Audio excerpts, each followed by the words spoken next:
আজ আমি কুমড়োর ডাঁটা দিয়ে একটা রেসিপি তৈরি করব। দেখেন এখানে কিছু কুমড়োর শাক নিয়ে নিয়েছি। তো এখানে দেখেন মটর ডাল আমি ভিজিয়ে রেখে দিয়েছিলাম রাতে, আর আলু ছোট ছোট করে কেটে নিয়েছি, আর কুমড়োর শাকের ডাঁটাটা দেখেন আমি কুচি কুচি করে কেটে নিয়েছি। তিনটে উপকরণ দিয়ে আমি রেসিপি তৈরি করব। তো চলেন রেসিপিটা এখন তৈরি করতে শুরু করি। আমি কেটে সব পরিষ্কার করে নিয়ে নিয়েছি। এখানে দেখেন কড়াইতে আমি জল দিয়ে দিলাম, আর কড়াই গ্যাসে চাপিয়ে দিয়েছি।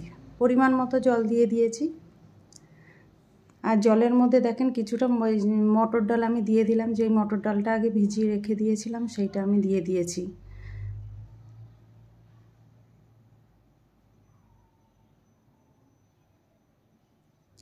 এখন এর মধ্যে আমি কেটে রাখা আলুগুলো দিয়ে দিলাম। এখানে একটা মিডিয়াম সাইজের আলু দিয়েছি, আর পরিমাণ মতো দিয়ে দিলাম নুন, টেস্ট হিসাবে নুন দিয়ে দিয়েছি। তো এখন দেখেন এখানে ডাল আর আলু ভালোভাবে ফুটে গেছে, আর ওপর থেকে কিন্তু ফেনাটা তুলে ফেলে দিতে হবে। আমি এই দেখেন হাতার সাহায্যে তুলে ফেলে দিচ্ছি, আর আপনারাও কিন্তু এইভাবেই তুলে ফেলে দেবেন।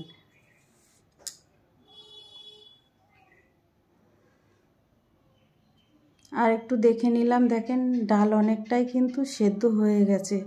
আর এখন আমি যেই কুমড়ো ডাঁটাগুলো কুচি কুচি করে কেটে নিয়েছিলাম সেইটা দিয়ে দিলাম, দিয়ে আবার ভালো করে সেদ্ধ করে নেব। একটু নেড়ে চেড়ে ভালো করে ডালের সাথে মিশিয়ে দিয়েছি।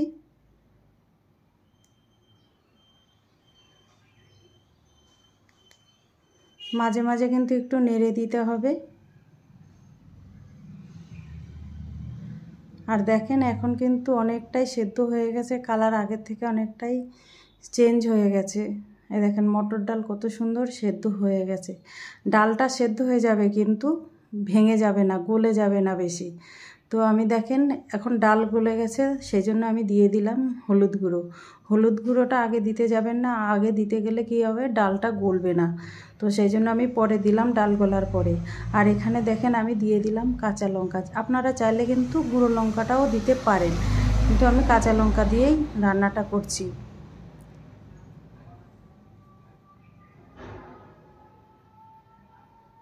দেখেন এখন আমি নামিয়ে নেব।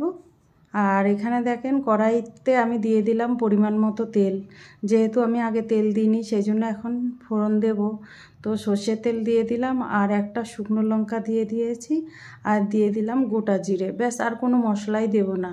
খেতে কিন্তু খুবই ভালো লাগে এই রেসিপিটা, আপনারা একবার অবশ্যই ট্রাই করে দেখতে পারেন। তো দেখেন জিরেটা বেশ ভালোভাবে ভাজা হয়ে গেছে, খুব সুন্দর একটা গন্ধ আসছে। তো আমি এখান থেকে জিরে ফোড়ন দিয়েছি, সেখান থেকে তেল তুলে একটুখানি আমি ওর মধ্যে দিয়ে দেবো, নাহলে পুরোটা আমি যদি ঢেলে দিতে চাই তাহলে কিন্তু তেল ছিটকে চারদিকে পড়ে যাবে। সেই জন্য আমি দেখেন ডালের মধ্যে কিছুটা তেল তুলে দিয়ে দিলাম, আর এখন আমি ডালটা ঢেলে দেব। দেখেন, তো আমি এইভাবে যে রেসিপিটা বানিয়েছি, আপনারা কে কে এই রেসিপিটা বানিয়ে খেয়েছেন কমেন্ট করে আমার জানাবেন।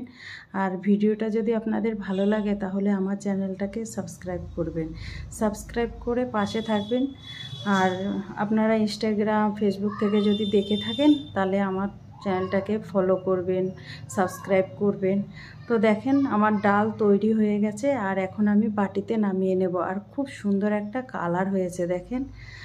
দেখেন বাটিতে আমি নিয়ে নিচ্ছি। তো ভিডিওটা দেখার জন্য আপনাদের ধন্যবাদ।